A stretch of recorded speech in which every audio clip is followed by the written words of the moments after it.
What up? It's your boy T-Bear and Reaction. Today's Films Friday. Time for the meat and potatoes. The main course, the main attraction of Films Friday is Dead Meat Kill Counts. And we are down to this week is the franchise week. And we are capping off our first franchise. Well, not really our first. Well, our first franchise since doing the poll. And that is the Evil Dead franchise, which is capping off with Army of Darkness. And again, in case I got to remind folks, reason why I'm not doing a remake, because I already did the remake earlier, so when it counts. So other than that, we're checking out Army of Darkness, which came out in 1992. Is where Evil Dead 2 left off. It as Army of Darkness, what I've heard, and all right, I'm not gonna lie, I kind of glimpsed through this a while back though, but this is a good memory anyway. That it was more so of a medieval comedy than a medieval comedy with some medieval sci-fi comedy with not as much of a horror, but still was considered a favorite in the series though. And then later on in the line, the last thing we did before we had the remake, we had the Ash vs. Evil Dead series on Stars. But that'd be dope. You do a kill count for that. But other than that, let's check out the cap of the original trilogy of Evil Dead, Army of Darkness. Let's get it.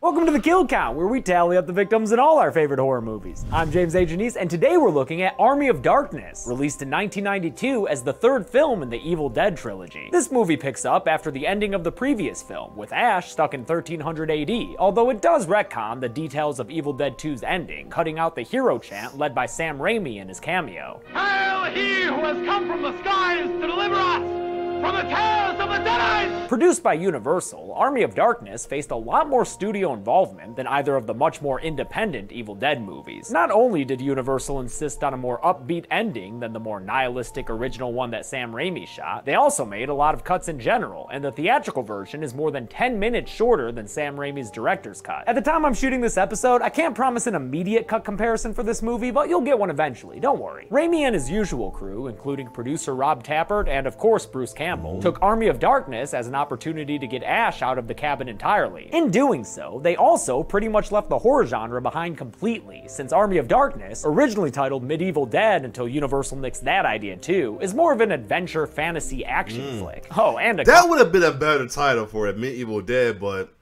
that sucks. Comedy. New co-writer Ivan Raimi, Sam's older brother, helped make Army of Darkness even more comedic than Evil Dead 2 was, and in my opinion, went just a tad too far with it, as a couple of scenes end up a little too goofy for my tastes. Well, yeah, I told you, always said that, even though they say they completely left the horror genre, if you want to put this as horror, a lot of early 90s was kind of like the down period of horror. I always said this all the time. I mean, even the well-known horror genres such as Nightmare on Elm Street, Halloween, the Jasons, the Friday 13 Jasons, they all wasn't that their best. Even of course the Chainsaw Massacre wasn't the best. So some even Freddy what was it? Freddy's Dead was too much comedy. Well, even Nightmare on Street 5 was kind of lose too much cartoon comedy humor than horror as well too. You know, I enjoyed them, but still. But you want to compare it to others, it was too cartoonish for the super hardcore horror fans who gatekeeping. But anyway. Still, if Ashy Slashy's around, then you know there's gonna be some kills to count. Let's get to them.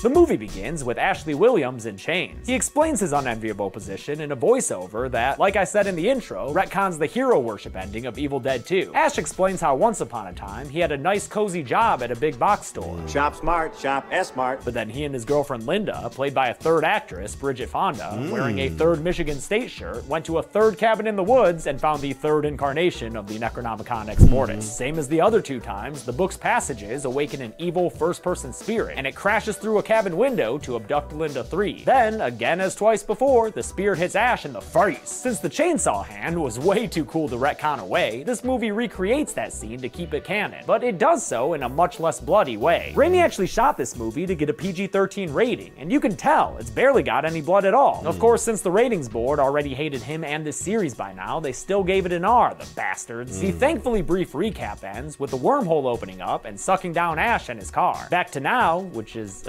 then, where there's an extra shot of Ash and his car falling out of the porthole before we're back to where we started when they hit the ground in clouds of dust. But this time through, there's no harpy deadite on a string for Ash to kill and make himself look good. So instead, the Knights of 1300 AD mistake him and his car as enemies of war. A wise man in attendance is the sole proprietor of the prophecy theory, but the commander here, Lord Arthur, doesn't buy it. He's one of Henry's men! I say, to the pit with him! And that's how Ash wound up being marched in shackles to Lord Arthur's castle, alongside some captured men from the enemy army of Duke Henry the Red. It's not a good place to be a prisoner of war. Even the kids here are dicks.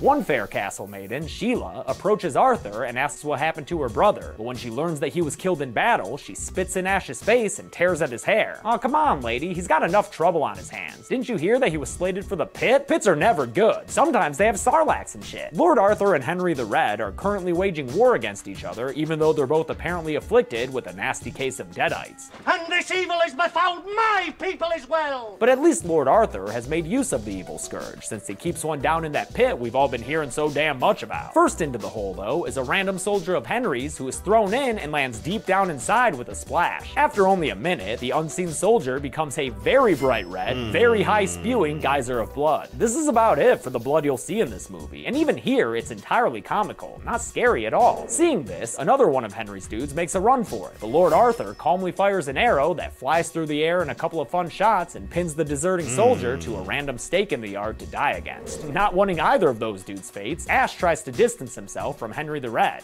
I never even saw these assholes before! With one powerful rock toss from Sheila that hits Ash in the head, he's pushed into the pit and falls down into the shin-deep water below. Now, there may not be a Sarlacc down here, or even a Rancor for that matter, but there is an angry evil deadite lady who starts pounding Ash in the face repeatedly as everyone above cheers her on. Ash begins to fight back with some Sonya Blade moves, but then Lord Arthur just orders some spike walls to close in on him. Things look pretty bad for Ash until the wise man shows up and tosses his chainsaw into the pit. Ash leaps up and befits his wrist with the power tool, and that, my friends, is how Ashy got his groovy back. With one solid swing, he decapitates the pit witch and leaves her pieces floating in the nasty shallow water. Before he can find a way out of the pit, another deadite comes out of the mossy walls and goes after him. He cuts its hand off, which hits some old dude up above in the mouth, and then uses his belt to hitch a ride out. But the nasty deadite, known as the pit bitch, I guess, doesn't want to let him go. This nasty snarling creature was designed and played by Billy Bryant, who, fun fact, also played the Stay Puft Marshmallow Man in Ghostbusters. Ash is able to escape as the spike walls close and heaves himself out to trick Lord Arthur with a classic 20th century gag. You know your shoelace is untied.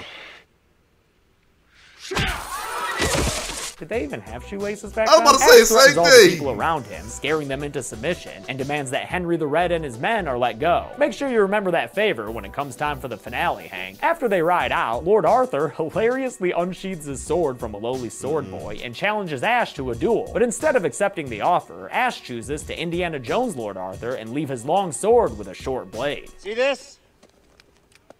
This is my boomstick! He runs through all the details for the gun, though I've read that they're apparently incorrect, but at least the gun was manufactured in a cool place. That's right, this sweet baby was made in Grand Rapids, Michigan. Hell yeah, Grand Rapids. You gave us Ash's boomstick and, Gerald Ford. Could be worse. He also makes sure to let the fine folk of 1300 AD know where they can pick one up for themselves. Shop smart.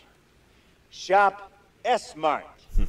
You got that? For the grand finale of his gun show, he shoots at the pit deadite who had somehow made its way above ground. A second shot sends stunt performer Dick Hancock backflipping into the hole. And although we can't say with certainty that she's dead, I'll go ahead and add her to the count. Why not? Besides, Ash's little flare as he puts away his gun is enough to earn a kill all on its own. Now, let's talk about how I get back home. While they try to figure that out, Ash lives a life of luxury, which is probably pretty easy to do when you have a weapon from the future to threaten everyone with. Even Sheila, she of the dead brother, has changed her tune and now grovels at his side. First you want to kill me, now you want to kiss me.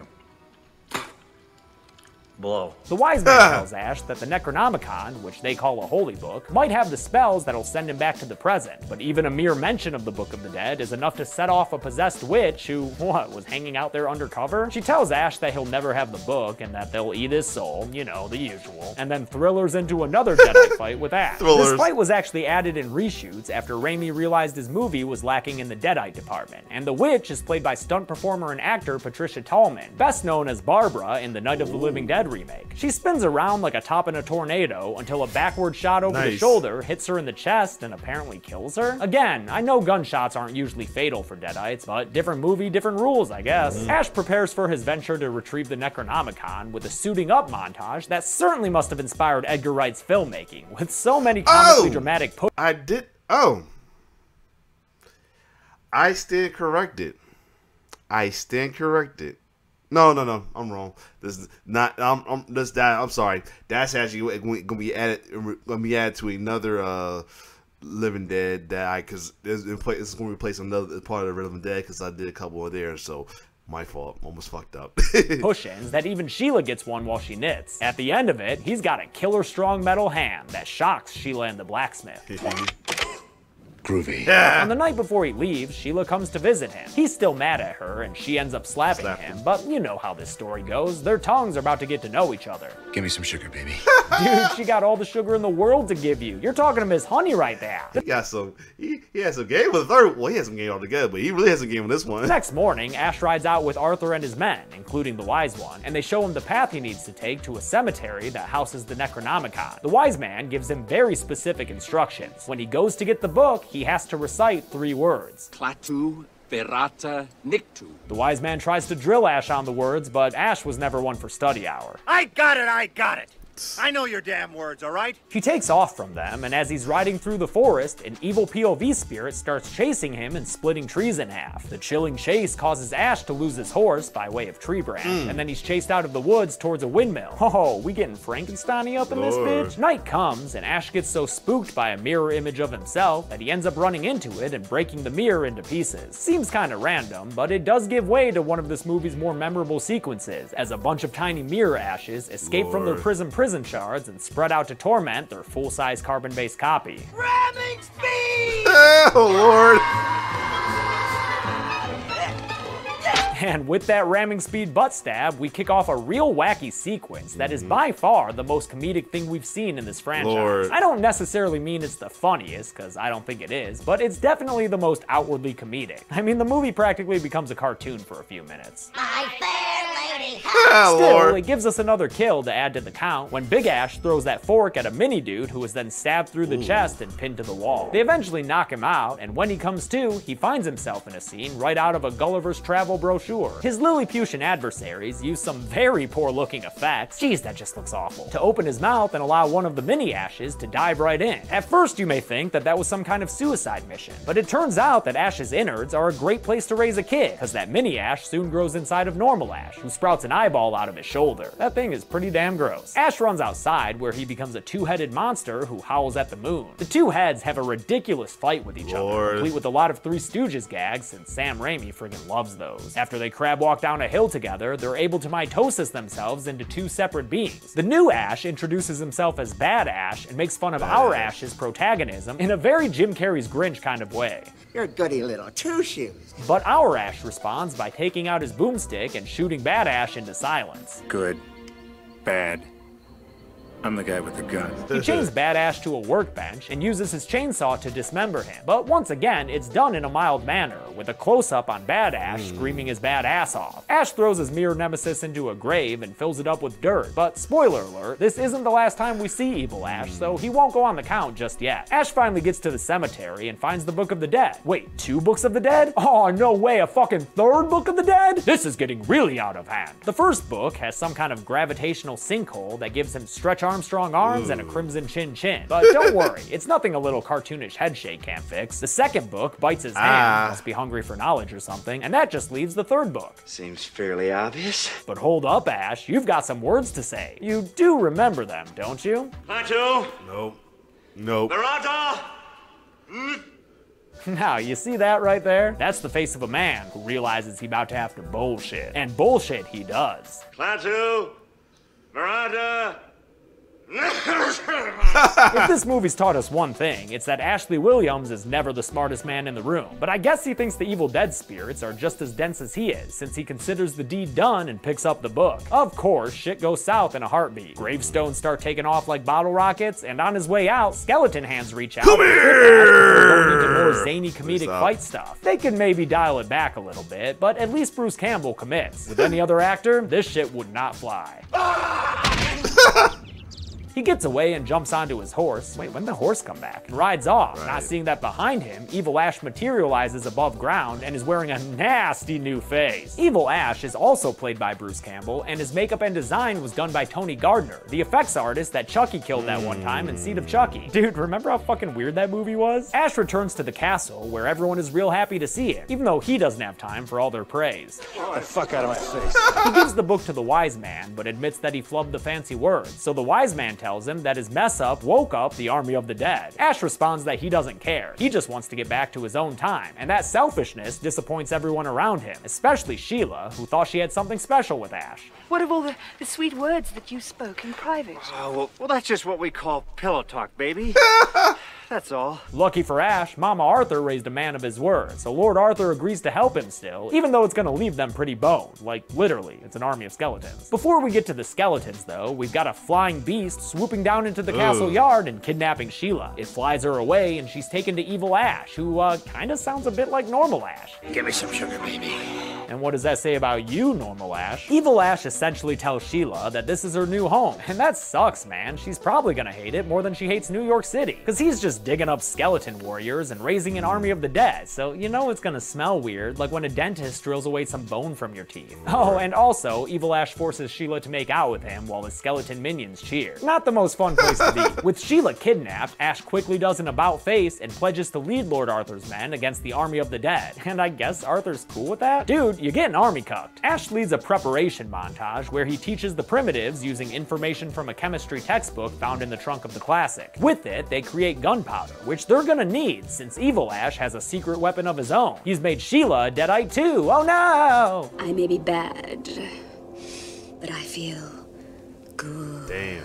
It's go time as Ash witnesses from atop a turret the impending army of the dead. I fucking love that they have a flautist, a drummer, and a couple of bony bagpipers. Good stuff. Evil Ash, who's downright rabid as he talks about nabbing the Necronomicon, sends his army towards the castle, where Ash's archers are waiting with dynamite strapped to their arrows. They fire away, and the explosions burst bones all over the place. Good thing I ain't counting skeletons on this list, because that shit would be impossible. But the skeletons keep up their attack, and fire some arrows that kill 2 of Arthur's men atop the ramparts. One of them falls down to the bridge below, where more skeletons are crashing through the castle gates. This is gonna get real messy real fast, but you know me, I went frame by frame looking for kills. My efforts resulted in counting an initial batch of 8 soldiers who get killed by skeletons stabbing or slashing them with swords, or by various generic battle methods that left them lying dead in the background. To counteract this mayhem, Ash busts out the classic, which has been converted into a deathmobile, and as he drives it around, fucking up skeletons like they xenomorphs and this is aliens, I see another background guy dying, but oddly enough, not to any foe in sight. Are you telling me we gotta fight Invis skellies now? Sheila steps out and shows herself in regular Embeth David's form, and during that shot, I see 3 more dudes in the background getting killed. Starting to get some Purge flashbacks here, and I do not like it. Anyway, Sheila's heavenly beauty causes Ash to crash that classic and destroy the car in an explosion. 3 more soldiers get killed by an arrow shot, a sword stab, and Evil Ash's crossbow to the face as he and his lieutenant, played by Bill friggin' Moseley in an eye patch, enter the castle. Meanwhile, Evil Sheila attacks Ash and tries to spearhead an end to his lineage before he's able to knock her into the pit. During that fight, I counted 6 more kills, including the dude crawling away with a sword in his back and another dude getting stabbed in the face. The best one, though, is definitely the guy in the background getting repeatedly stabbed by a skeleton. That's a lot of fun. We get another random soldier's dead body atop a castle turret when his living comrade sees that Duke Henry the Red has shown up with his men to help rescue the castle. And although the new reinforcements are able to handily dispense of the evil minions, Minions, Evil Ash pulls a Stannis and climbs up a ladder to kill one poor soldier himself. Then after Good Ash climbs up after him, we see another random dead dude in the background draped over the parapet. And finally, while Ash fights minions, a human soldier runs by the foreground with a sword through his back. And I just don't think he's gonna make it, so let's count it. Evil Ash heads over to the Necronomicon, pausing long enough only to kill another soldier by punching him in the face and breaking his neck against the castle wall. When he reaches the unholy Book of the Dead, he's stopped from grabbing it by Ash, who throws a spear through his back and sets off their final climactic battle. Time for another fight full of Ash.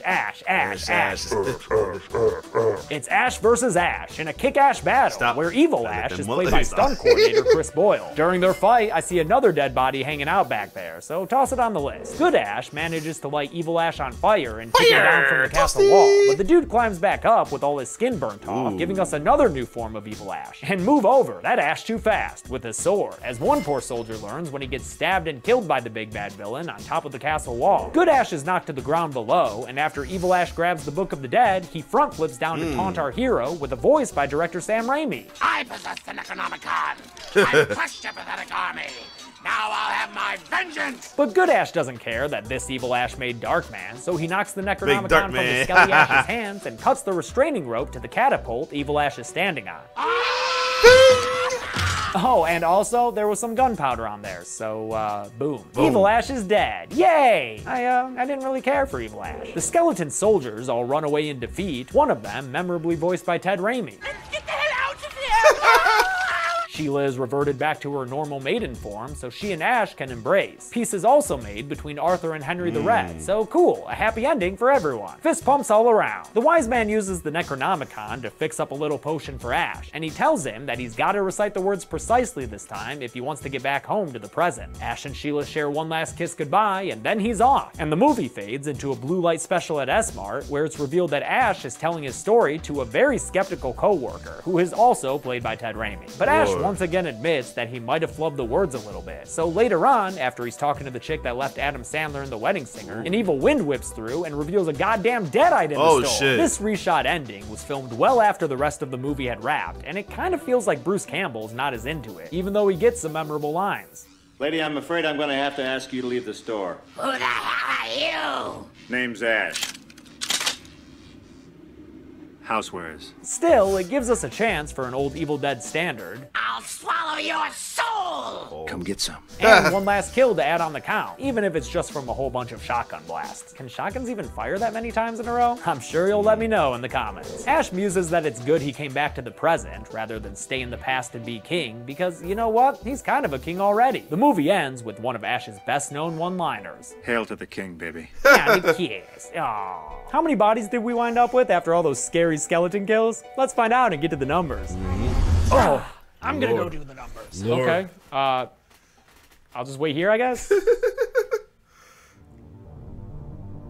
I counted 38 kills in Army of Darkness, because like, war, man. The victims consisted of 32 human dudes, 1 mini mirror Ash, 1 full-sized evil Ash, and 4 female deadites. No human ladies, and skeletons don't count. Grow some skin, you fucks. With a runtime of 81 minutes, we had a kill on average every 2.13 minutes. I'll give the golden chainsaw for coolest kill to that first dude who went into the pit. I understand you wanted that PG-13 rating, Sam, but I need more blood in my Evil Dead movies. And at least this first death gave me some, even if it was pretty jokey. Doll Machete for lamest kill will go to the S-Mart deadite. For an ultimate enemy of the trilogy, she went down in an awfully lame way, just getting shot a bunch of times. Back in my day, deadites could survive a damn decapitation. And that's it. Army of Darkness came out in 1992 and did kind of meh at the box office. At least partially thanks to people not knowing it was another Evil Dead movie. The series wouldn't return to the big screen until the kind of remake 20 years later, and we'll look at that film next week.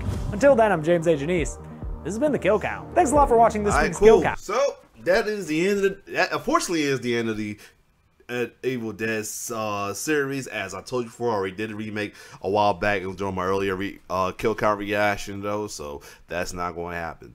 But, so that being said, I will possibly tomorrow or sometime, I will put up a new poll on there. It's going to be some rearranging as well too, because you know, I did say I'm going to put Rec in there. A lot of y'all are harping me to put in the Child's Plays recount on there.